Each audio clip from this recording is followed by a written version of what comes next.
গত ৩রা March PCBL Durgapur ইউনিটে বিদ্যুতের একটি ট্রান্সফরমার ফেটে মর্মান্তিকভাবে দুর্ঘটনায় প্রাণহানি হয় দুর্গাপুরের কোক ওভেন থানার অন্তর্গত কালীপুরের বাসিন্দা বছর ৪৯-এর সাধন বাউরির।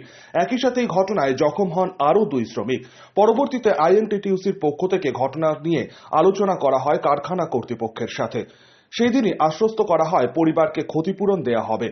মঙ্গলবার আইএনটিটিইউসি পশ্চিম বর্ধমান জেলা সভাপতি অভিজিৎ ঘটক মৃত কর্মী সাধন বাউরির পরিবারের হাতে এককালীন কিছু অর্থ এবং তার ছেলের পাকাপাকি চাকরির ব্যবস্থা করিয়ে দেন। ফলে পরিবারটি তাদের আর্থিক দুরবস্থা থেকে নিস্তার পেল।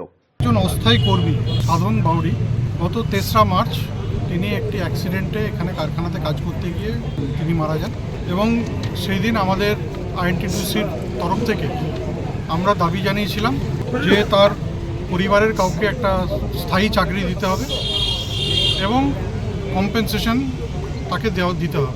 সেই হিসাবে আমরা ম্যানেজমেন্টের সাথে কথা বলে ম্যানেজমেন্টের কাছে দাবি রেখেছিলাম। সেই দাবি আজকে তারা মেনে নিয়েছেন এবং আমাদের দাবি অনুযায়ী আজকে তার ছেলের হাতে, যার নাম রাজ বাউরি, তার হাতে আমরা একটি নিয়োগপত্র যেটা ম্যানেজমেন্ট দিয়েছেন সেই নিয়োগপত্রটা তুলে দিচ্ছি।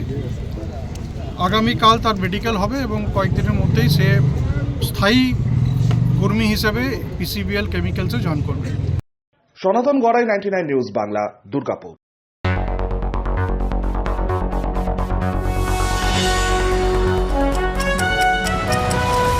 আপনারা দেখছেন 99 নিউজ বাংলা। বদলাবো আমরা।